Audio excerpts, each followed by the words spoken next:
Hey friends, my name is Anna, and today I will be sharing my testimony on how I got to know God, how I believed in Him, basically, my story on how God showed Himself in my life. And it all started when I was in freshman in high school, and my dad, he would work at parties as a DJ, and I started to be a face painter at those events. And obviously, in a party, there's always going to be a lot of kids, adults, you know, a gathering basically. And in those gatherings, one of them, I went to use the restroom at the person's house, and I accidentally got the door opened on, but thankfully it was while I was washing my hands. And I saw these little kids playing behind a bathtub, just opening the curtain and grabbing something. And out of curiosity, I said, "What are you guys playing with?" And they showed me a little mouse. And I said, "What is it?" And they're like, "It's a baby hamster." And I know that I've read on the internet before that you are not allowed to touch baby hamsters because the mother will recognize that they will no longer smell like the pack, so she will eat them. And that worried me, so I told them to respectfully do not touch those babies and just let them be with the mom.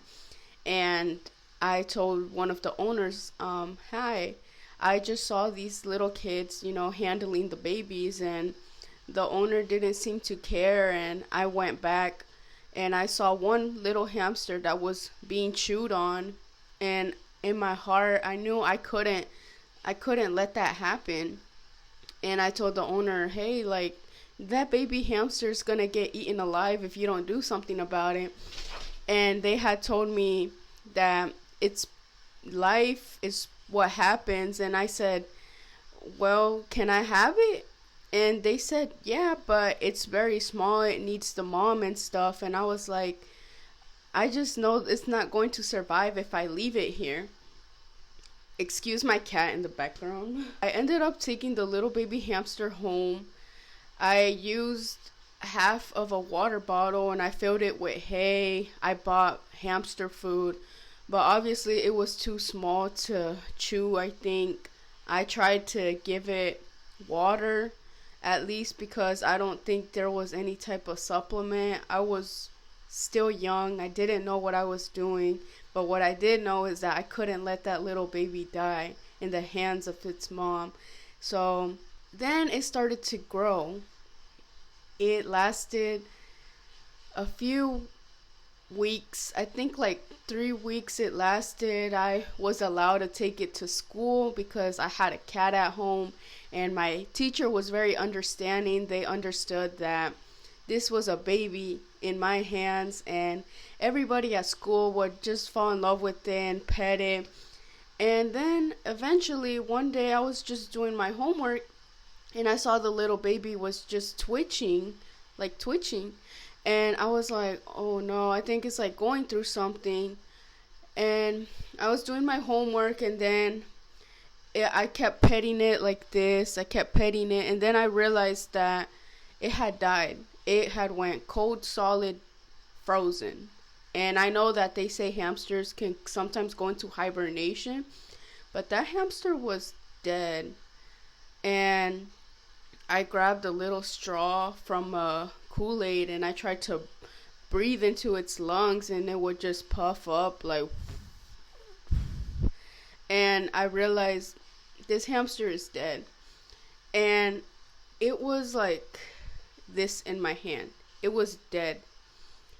And I started to cry to God because I had really fallen in love with that hamster. And it was dead like this. This is a demonstration of my cat's toy. But it was like this, and I just remembered that I just called out to God, and I was kept going like this. It was like stiff. It was dead, not moving.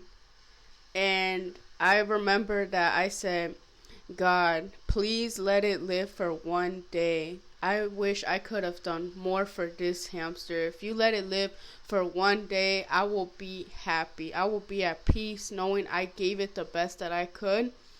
And when I said that, a tear rolled down my cheek like this.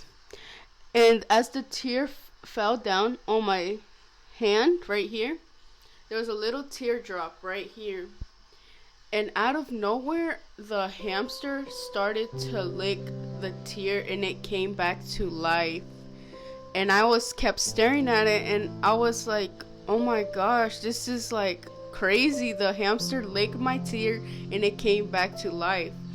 And that's when I was crying of joy. I had told my whole family, God is real.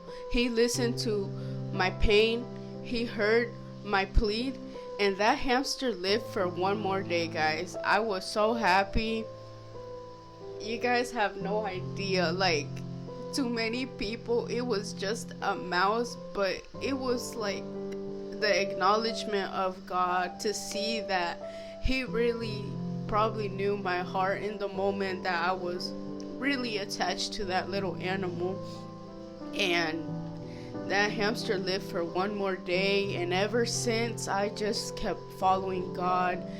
I keep telling this testimony of how God is so good. And eventually the next day the hamster died, but I was at peace. I could have not been any happier way to have let that hamster go than in the grace of God, because He allowed it to happen. He was in control of everything, and that is just my testimony on how God came in my life, how I had that first encounter with Him. And I figured I should share this testimony on how God is real.